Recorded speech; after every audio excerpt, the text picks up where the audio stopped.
ब्रह्मा जी ने अपने संकल्प से अहिल्या को प्रकट किया था, परम सुंदरी। ब्रह्मा जी विचार करने लगे कि अहिल्या का दान मैं किसको करूं, ऐसी सुंदर कन्या किसको मिले। अहिल्या की सुंदरता को देख करके सभी चाहते थे कि ये मुझे मिल जाए। इंद्र भी चाहते थे, वरुण कुबेर सब चाहते थे। और स्वाभाविक है, जब पद एक हो और अभ्यर्थी अनेक हो तब प्रतिस्पर्धा होती है और प्रतियोगिता होती है कि भाई जो प्रतियोगिता पास करे उसको यह पद मिलेगा। इसीलिए राजाओं के यहां स्वयंवर होता था। राजा की कन्या को अनेक राजकुमार चाहते थे कि इस परिवार से हमारा संबंध हो जाए। तो अब राजा किसको मना करें, किसको ना करें, उनको बुरा लग जाएगा, उनको अच्छा नहीं लगेगा, इसलिए एक प्रतियोगिता रख दी जाती है। स्वयंवर सभा में आओ और इस प्रतिज्ञा को पूरी करो, जो पूरी करे वो उसका विवाह हो जाएगा। ब्रह्मा जी ने भी यही किया। ब्रह्मा जी ने कहा भाई हम अहिल्या का दान उसी को करेंगे जो व्यक्ति संपूर्ण पृथ्वी की परिक्रमा करके पहले मेरे पास आ जाएगा। जाओ संपूर्ण पृथ्वी की परिक्रमा करो। जो संपूर्ण पृथ्वी की परिक्रमा करके सबसे पहले मेरे पास आएगा उसी को मैं अहिल्या का दान कर दूंगा। इंद्र चल पड़े, वरुण चल पड़े, कुबेर चले, सब गए पृथ्वी की परिक्रमा करने। महर्षि गौतम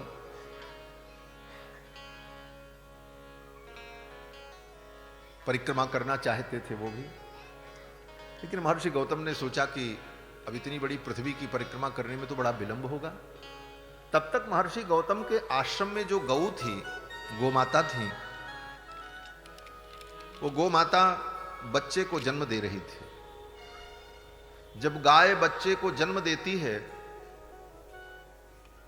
और बछड़े का मुंह बाहर निकल आता है गर्भ से, पूरा बछड़ा बाहर ना आवे, आधा बाहर आधा भीतर, केवल बछड़े का मुख बाहर निकला हो, उस समय वो गाय जो होती है उसको द्विमुखी गाय कहते हैं। द्विमुखी गाय माने उसके दो मुंह, एक आगे एक पीछे। ऐसी द्विमुखी गाय जो होती है, उस गाय की अगर परिक्रमा कर ले तो संपूर्ण पृथ्वी के परिक्रमा का फल उसे प्राप्त हो जाए। और उसी समय जब वो बच्चे को जन्म दे रही हो, बछड़ा बाहर उसका मुख निकला हो बछड़े का, उस समय कोई व्यक्ति जिसकी वो गाय हो, वह व्यक्ति उस गाय की परिक्रमा कर ले और मानसिक संकल्प कर ले कि इस गाय को मैं अमुक ब्राह्मण को दान कर दूंगा, तो उस गाय के दान का संकल्प करने पर उसे संपूर्ण पृथ्वी के दान का फल प्राप्त हो जाता है।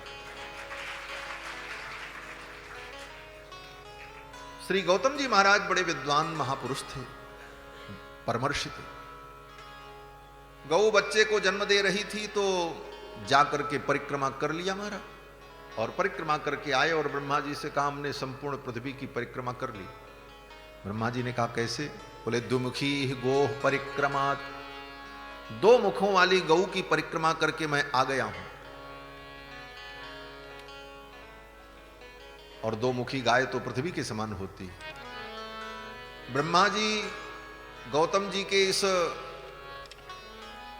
कार्य से प्रसन्न हुए और महर्षि गौतम को ही ब्रह्मा जी अहिल्या का दान करना भी चाहते थे कि गौतम जैसे त्यागी, तपस्वी और ज्ञानी पुरुष को यह कन्या प्राप्त हो, यही उत्तम है।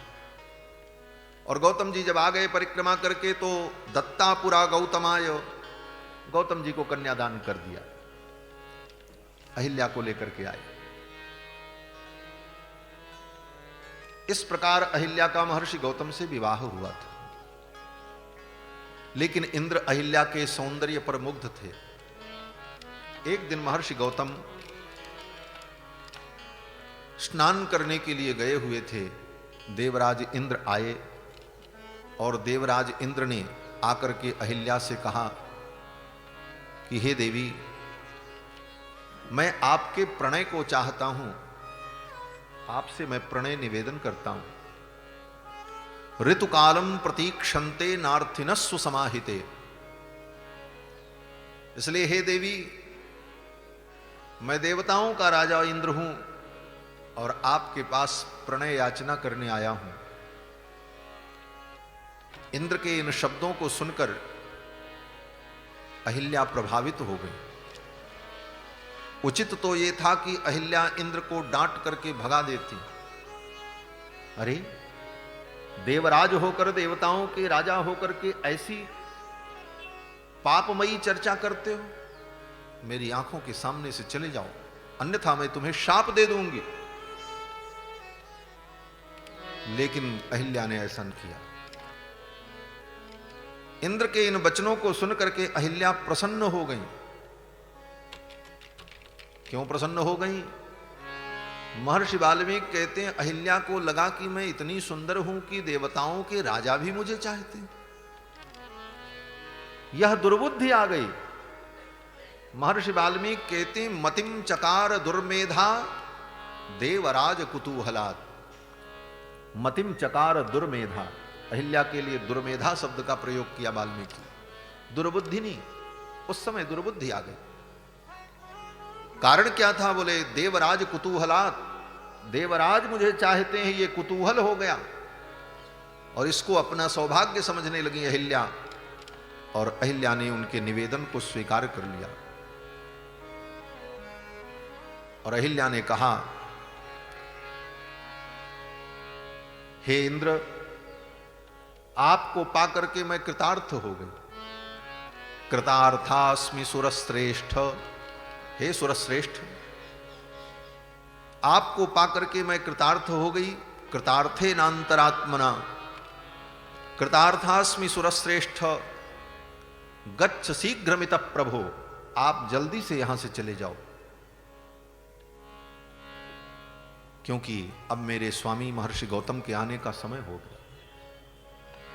आत्मानम माम च देवेश सर्वथा रक्ष गौतमात्। हे देवराज, आप अपनी भी रक्षा करना और मेरी भी रक्षा करना महर्षि गौतम के क्रोध से, क्योंकि वो साधारण नहीं है। उनको अगर कुछ पता चला तो कौन बचाएगा? अहिल्या कहती है कि आत्मानम माम च देवेश सर्वथा रक्ष गौतमात्। इंद्र हंसने लगे। इंद्रस्तु प्रहसन, महर्षि वाल्मीकि कहते हैं इंद्र हंसने लगे। और इंद्र ने कहा, सुश्रोणी परितुष्टोस्मि, हे सुश्रोणी, मैं संतुष्ट होकर के जा रहा हूं। गमिष्यामि यथागतम, मैं जैसे आया था उसी प्रकार जा रहा हूं।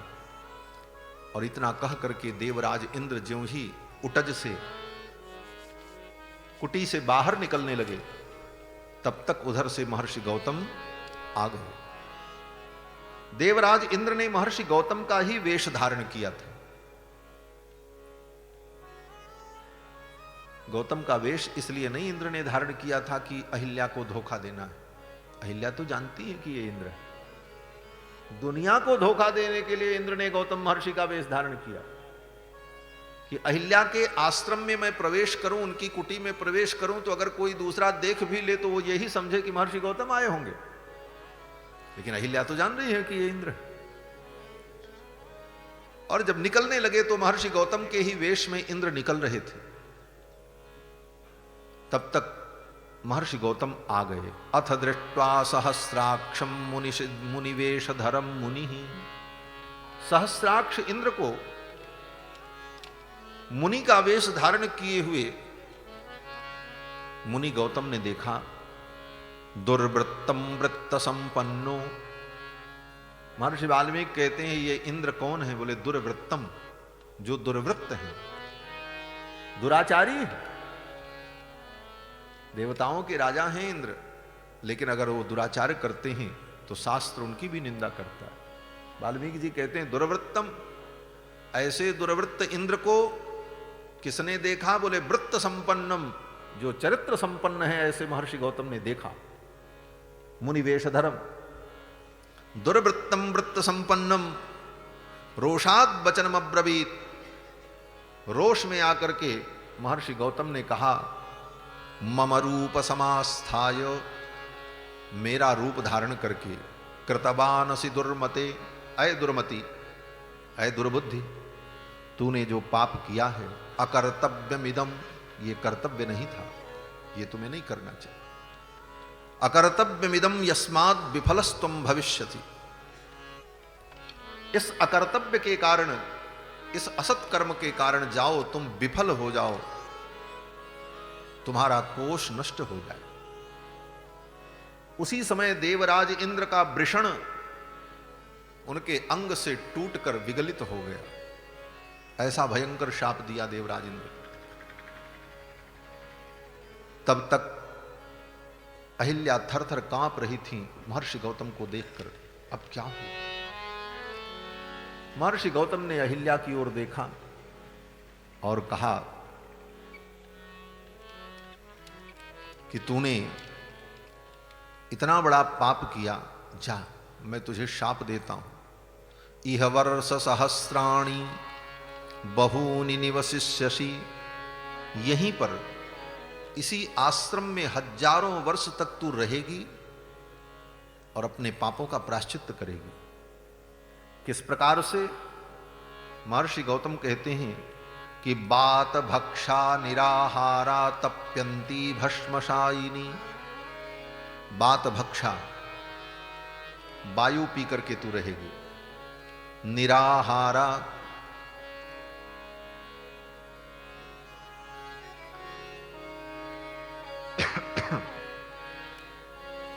श्री सीतारामचंद्र भगवान की जय। सीताराम सीताराम सीताराम, जय सीताराम सीताराम सीताराम सीताराम, जय सीताराम सीताराम सीताराम सीताराम, जय सीताराम सीताराम सीताराम सीताराम, जय सीताराम सीताराम सीताराम सीताराम, जय सीताराम सीताराम सीताराम सीताराम, जय सीताराम। श्री सीतारामचंद्र भगवान की जय।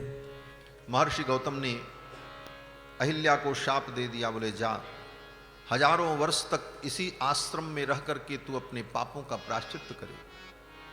किस प्रकार से? बोले बात भक्षा निराहारा तप्यंती भस्मशायिनी। तुझे भोजन नहीं मिलेगा, पानी नहीं मिलेगा। बात भक्षा, केवल हवा पी करके रहेगी। बात भक्षा निराहारा तप्यंती भस्मशायिनी, और यही मिट्टी में धूल में पड़ी रह करके हजारों वर्ष तक दुख का भोग करती हुई, दुख भोगती हुई तू अपने पापों का प्रायश्चित्त करेगी। और तू रो करके अपने दुख का निवेदन करना भी चाहेगी तो तेरे दुख की निवृत्ति करने वाला कोई नहीं होगा। क्यों? महर्षि वाल्मीकि कहते हैं, गौतम महर्षि कहते हैं, अदृश्या सर्वभूतानाम, तू किसी को नहीं दिखाई पड़ेगी, तुझे कोई देखा ही नहीं पाएगा। अदृश्या सर्वभूतानाम आश्रमेस्मिन् वसिष्यसि, तू किसी को नहीं दिखाई पड़ेगी। तू सबको देखेगी लेकिन तुझे कोई नहीं देख पाएगा। तू सबकी आवाज सुनेगी लेकिन तेरी आवाज सुनने वाला कोई नहीं। इस प्रकार इसी आश्रम में रह करके हजारों वर्ष तक तू अपने पाप का प्रायश्चित्त करे। अहिल्या चरणों में गिर पड़ी। अहिल्या ने कहा, महाराज मेरा उद्धार कैसे होगा? इस दुख की निवृत्ति कब होगी? चरणों में गिर करके क्षमा मांगने लगी अहिल्या। महर्षि गौतम ने अनुग्रह कर दिया।